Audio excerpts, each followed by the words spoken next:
Your call has been forwarded to an automatic voice message system. Hi, Foffit. You've reached Mel from Bella, the podcast that feels like a voice note from your best friend. Welcome to this week's episode of You've Got Mail. If you're a new listener, welcome to the group chat. This is an inner group chat that no one else is part of, and you guys all get to find out the inside scoop. And if you're a returning listener, I'm so excited that you're here. We have a lot to catch up on, okay? We have a lot to say. This week has been busy. This week has felt slightly chaotic, but I'm trying to lean into it because I've realised the more I resent the fact that there's a lot going on, the more I just start to panic that I'm not going to be able to do everything, and that's when the panicky starts to build up. But if I lean into it, if I think, you know what, this is busy, but it's not going to be busy forever, then I feel a lot better. And so this is what we are doing. We are leaning into that need to be busy, that need for life right now is a little bit chaotic, but it's not going to be this way forever. And so enjoying the chaos, I think, is kind of important. But this week's podcast episode, we are discussing how to build a soft life that you don't need a holiday from. Because I've been thinking a lot about ambition and kind of how my own definition of ambition has changed, particularly throughout this year. And it's tricky because I always do an episode at the end of the year where we reflect on the year. We reflect on everything that we've done. We think about the big accomplishments, things that didn't go to plan. And then the following episode is kind of like looking ahead. What do we want the new year to bring? And so I don't want to go into the territory of that too much. But I do think a lot of this year has been about me redefining to myself what ambition looks like and realising that kind of like it's a lot linked with your self-worth. A lot of it is linked with how you see yourself and how you view yourself and whether you find yourself enough and whether it's all, what is your motivation for doing the things that you're doing, and is it placed in the right place? Because for so many years mine wasn't. For so many years my life was motivated by what I thought people thought about me. And this is the first year where I've actually been like, you know what? That's not working for me anymore. That's not working for me anymore. And so I'm going to have to do a little bit of a pivot. I did quit the job and I'd kind of changed.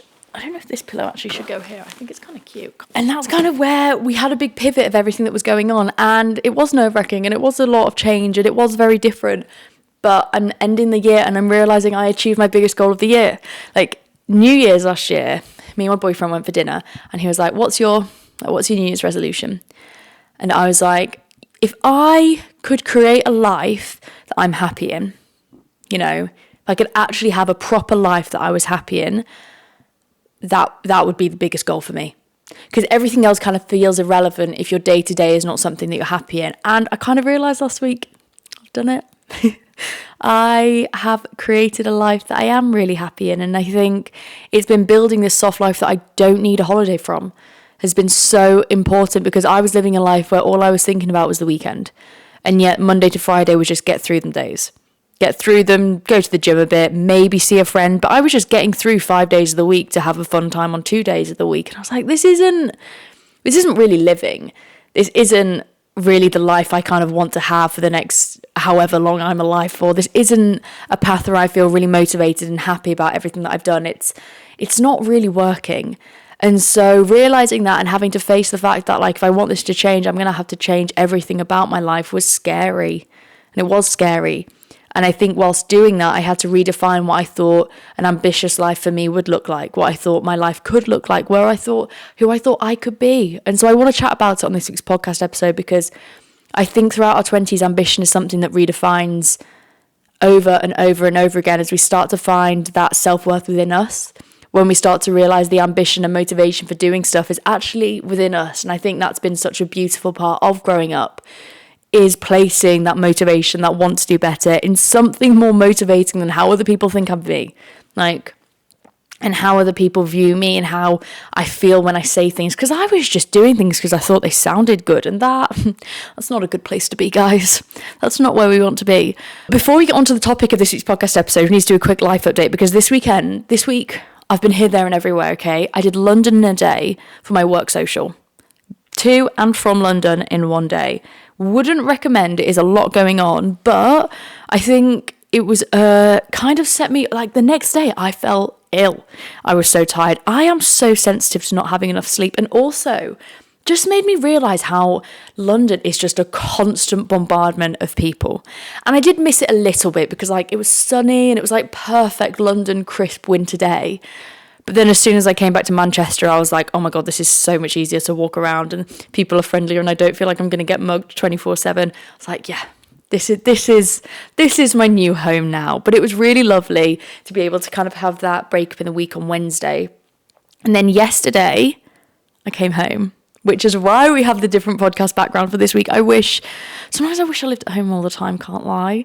Like, how much fun would it be if this was my background? Like, this is so much cuter than the background we have at home, but a girl's got to make do, okay? The background in the flat is what we have, and so that's what we're given. But I really am kind of enjoying this weekend. This weekend is going to be busy, but it's going to be good. We've got a couple of like family social things, and I feel like Christmas feels like it's here, but it's not. And so for the first time in ages, I'm actually just really enjoying the festive build-up. Like, I feel like beforehand at work, I've always been really busy or been a bit stressed, or I've had exams. And this is the first time where I've actually just been really happy in what I'm doing and the life that I have and my work-life routine. I mean, it means I think you can lean into the build-up to Christmas a bit more, which breaks up the seasons, because like winter is a long season, guys. And if you don't lean into Christmas, if you don't lean into like these little parts that make it a bit different, it can get really boring and really dull. I am aware that the lighting might be a bit shocking because it is perfect sunlight only on my face, which is great. But I'm not complaining about the sunshine because it was meant to rain. So this is a very, very positive thing. So this weekend I'm at home, and then we're back for 2 weeks, and then I'm coming home for Christmas, and I'm going to be home for 10 days, which in my head doesn't sound that long, but actually is pretty long to be home for. I'm going to come back on the 20th and leave on the 30th, I think, because I don't want to spend all of my annual leave here. I do want to have some of it in Manchester, and I want to feel like I didn't just spend so much time travelling, but we can see where we go. We can see what we want to do. We don't have to plan things too intensely, which is nice when I live kind of close. The fact that there's just so much regularity with the trains and everything makes it like quite a spontaneous decision, which I really like. I've also joined a new gym, and I'm going to go to a gym class, and I'm a bit nervous, to be honest. Initially, when I went into the gym, I didn't like it because I was like, I'm confident in the one that I'm in. Why did I move? And it is more expensive, but you get so much more for your money. And I am going to become a gym class girl because I think I'll make friends that way. I think I'll meet people, because I've noticed that people that were going to my class, because I kind of came in at the same time, just to kind of get a feel for it, if I could go to a gym class at that time. And I saw people that were going to the class, and I was like, I feel like maybe we'd be friends. And so that's one thing. And then also, I think it'll be a good way for me not to get so bored with working out, because I know I've been doing like the personal trainer, but not really, but like workout plan. And I'm stopping doing that to see if I can actually just do it myself, because I have been going to the gym for like 5 years now. And I think I know more than I think I know. So I need to stop giving myself the crutch, and I'm just going to try it out. And if I hate it, I'll go back to the plan. But I needed to save some money. And so here we are. So I'll report back on the gym classes in 2 weeks' time. We need to give them a good go before I actually give you my full opinion. But I am quite excited. I've never done Pilates, like mat Pilates in a class before. I've done countless YouTube videos, but I'm kind of concerned, like, what if actually mat Pilates is way harder in real life? Or what if the Pilates I've been doing has been harder in real life? Guys, we don't know. And the final thing, the wins of the week, the things I've been enjoying, Stranger Things. Didn't like it initially, got through the first episode, obsessed.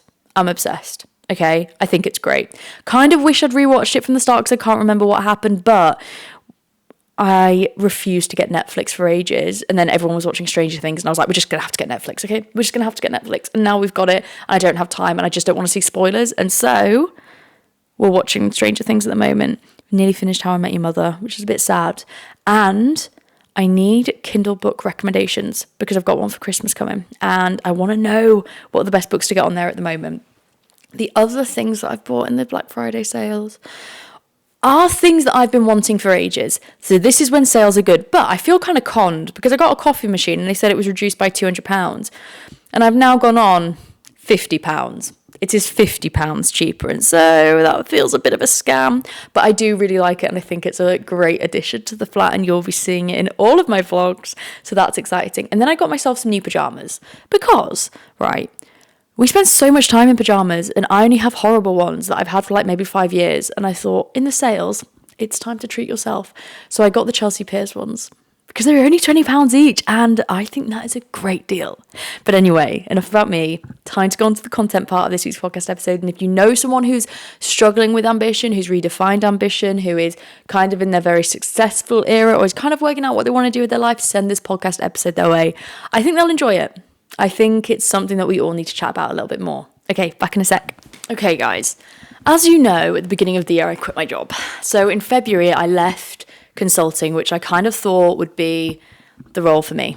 I thought I would love it. I thought it would be, my ADHD brain would love the variety, but I was so unhappy. I was so unhappy in what I was doing. My work-life balance was shocking, and I was always thinking about how I could just have a break. Like, people would tell me they were leaving, and I would honestly just be so jealous of the fact that they'd left the job. And for some reason, I really wanted to like prove to myself that I could do it.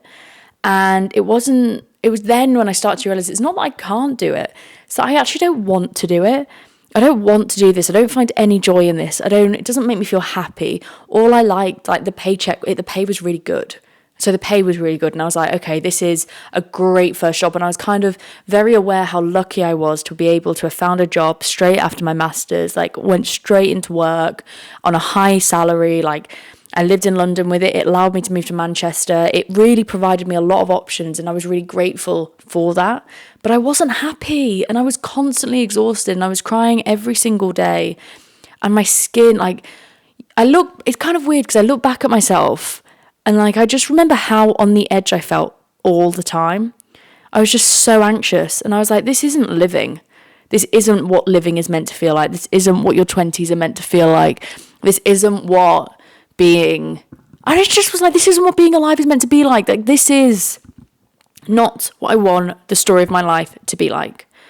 Everything just felt too much. I wasn't engaged in anything. And I was like, do you know what? I can't do this anymore. I don't want to do this anymore. And I keep doing it because I want people to see that I'm like trying really hard and I can do it, and I want to prove to people that I can do it. But at some point you have to think, what's more important?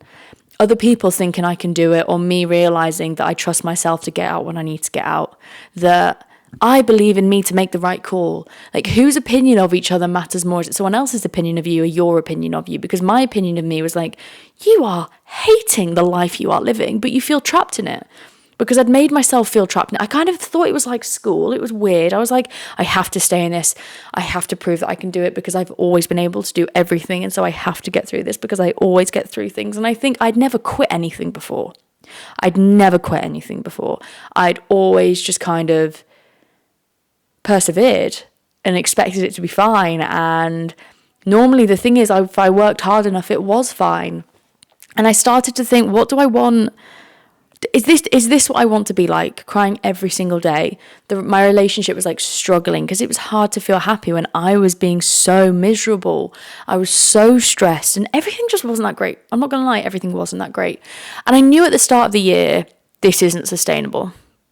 This is not sustainable. I'm not happy.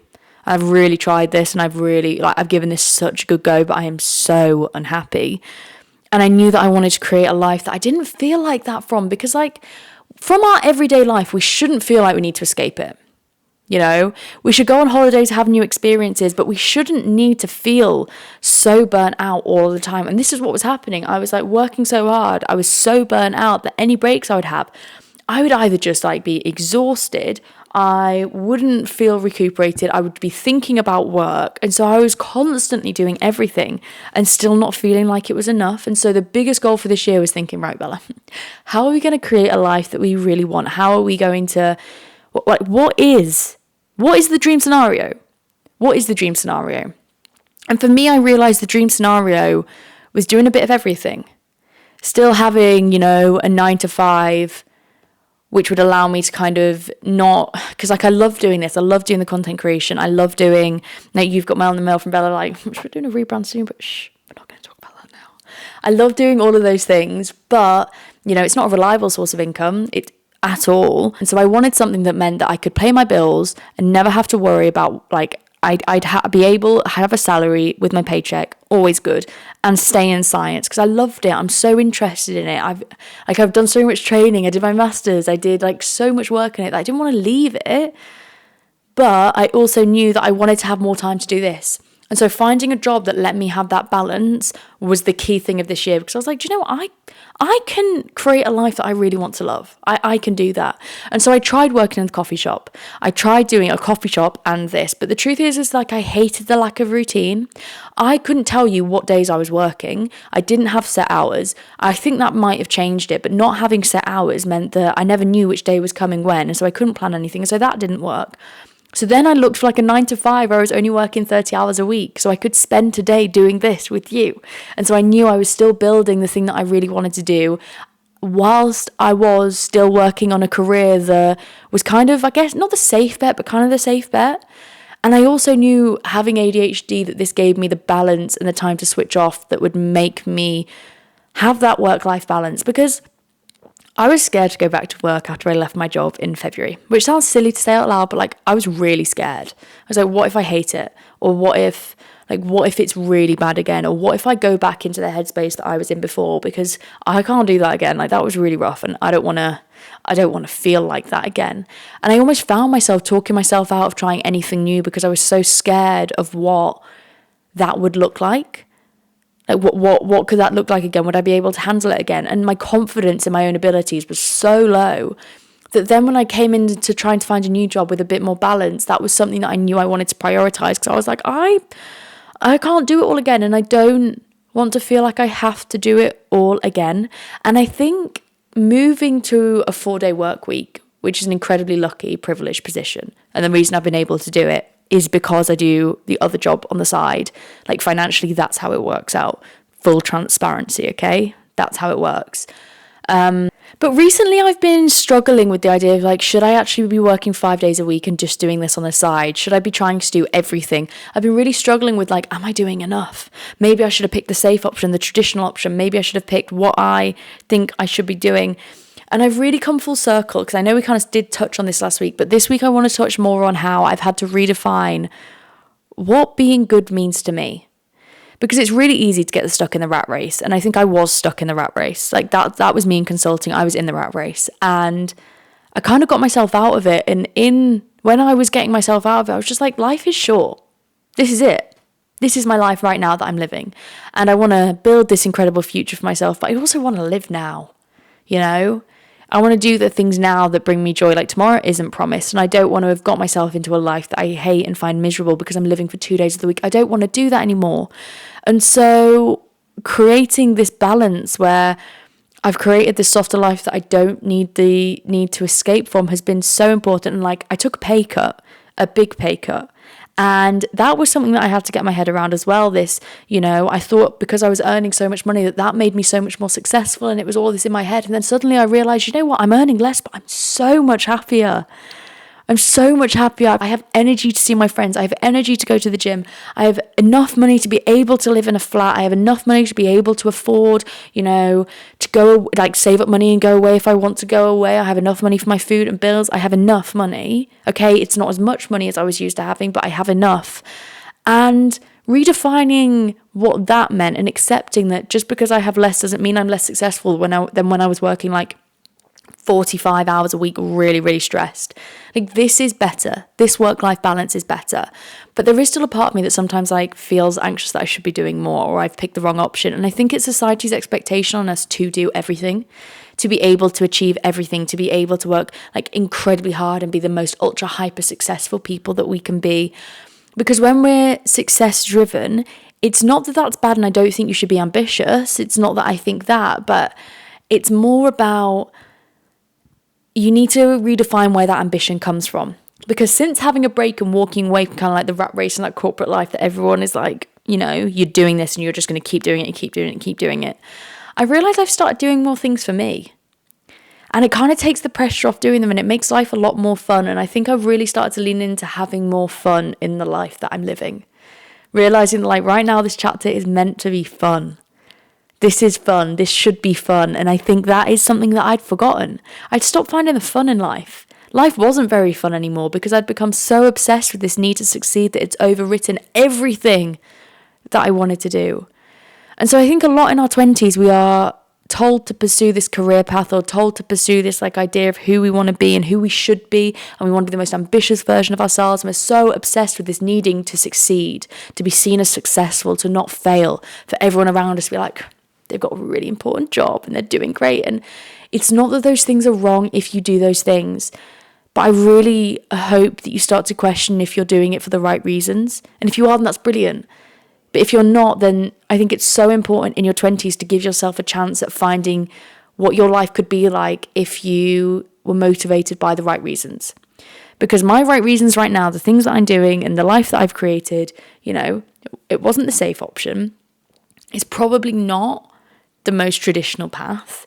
It's not the most financially responsible path, but it is something that makes me happy, and it's created a work-life balance for me that makes me feel great. Because I think I'd got obsessed with this idea of like, I need to have more money, I need to earn, and I need to go, and I keep needing to do more, and I need to do everything, and I need to be working every single hour, and I should never have a break. And then having this break over the summer when I realised how much of life I just wasn't living made me really need to recalibrate that. And so I know we need to feel like we're all on all the time, that we have so much going on and we need to be busy and we need to be this most hyper productive of ourselves and we need to, be so successful. But I think it's really important that you see your self-worth out of that. If you do all those things but you still think you're great, then that's great. But so much of my self-worth was improving to myself that I could do these things, and that's what wasn't great. So now this year I've created so much of a softer life. But the result of that is I have less money and a smaller paycheck and, can't do as much as I was able to do when I was working full time. But I'm happier and I'm doing things that bring me a lot of joy, and I'm still able to work on everything that I want to work on, and I'm still kind of create this very balanced life that I feel really lucky for. And so sometimes you have to take the scary move and it feels like the wrong decision and you're going to feel nervous about it, but sometimes it can kind of work out great. And thinking about this year, that's what I've done. This year was the year where I created the life that I don't feel like I need to escape from, and I am really grateful for that. And for you being here, because you being here is part of the reason why I can do that. And so thank you. But anyway, I hope you send this episode to someone who's kind of struggling maybe with the rat race right now, struggling with the corporate world, struggling with work-life balance, because sometimes your sanity is not worth it. Sometimes it's just not worth it. I'd rather be able to afford less clothes and, not go on as many trips and not be able to afford as many things, if that means that the life I get to live is consistently great. I think I've been really thinking about this, like consistently happy. What's the point in working all these hours and getting all of this money to be able to spend it on 2 weeks of annual leave a year? I would way rather have less money, better work-life balance, being able to live and just live my life. And because that's more sustainably happy. What's the point of having really intense bursts of ultra joy? I'd rather have consistent, really good joy with the bursts of ultra joy. So yeah, if you know someone that's in a similar position, I hope that you send this episode their way, because it's been something I've been thinking about a lot lately. And as always, there is a matching sister Substack article coming out next Saturday, which if you want to read, follow the Substack, okay? Follow my Substack and you'll get an instant announcement to the blog. But anyway, on to the question part of this week's podcast. Okay, first question. What did I get in the Black Friday sales? Coffee machine, 3 sets of pajamas. I got something else. Coffee machine, 3 sets of pajamas. Boots. I got some Doc Martens boots. They're really cute. And I also got some other bits, but I can't remember what. I think that was mainly it, I wanted to get a phone case, but it didn't happen. What is your favourite Christmas film? Okay. I love them all, to be honest. Deck the Halls, great Christmas film. Underrated, brilliant Christmas film. Miracle on 34th Street, that's lovely. Polar Express, I watch that on Christmas Eve every year. It's hard for me to find a Christmas film I don't like, to be honest. I kind of like them all. I don't love the new Netflix ones, can't lie. Not really a fan of the modern day Christmas films. Final question of the week. What is something you are most proud of yourself this week for? We got the Spotify Wrapped for Creators this week, and I found out that 377,000 minutes of the podcast have been listened to this year, which is crazy to me. 100 countries, 318 people. It was their top podcast of the year. And it just made me really happy. Made me really, really happy, because sometimes when you record podcasts, you don't know that people are listening. It's such a one-way street sometimes. And so to be able to see the stats honestly made my day, and it's made me so happy. But anyway, thank you for listening for this week's episode. If you don't already, make sure you follow me on Instagram and on TikTok and on YouTube at Mel from Bella. And if you want to hear the Substack blog posts, which I post every single week from, which are kind of similar topics but a bit different. They're not the exact same, I promise you that. I feel like they're just better written, to be honest. Sometimes they're just word vomit here. Then make sure you're following me on Substack. You'll get those each Saturday morning for you. Thank you for listening to the podcast. If you haven't subscribed, please subscribe. If you haven't left a rate and review, please leave a rate and review. And if you haven't sent it to a friend, what are you doing, guys? We need more people to join our group chat, okay? But anyway, I love you. I can't wait to speak to you next week, and I'll see you soon. Bye. Mwah.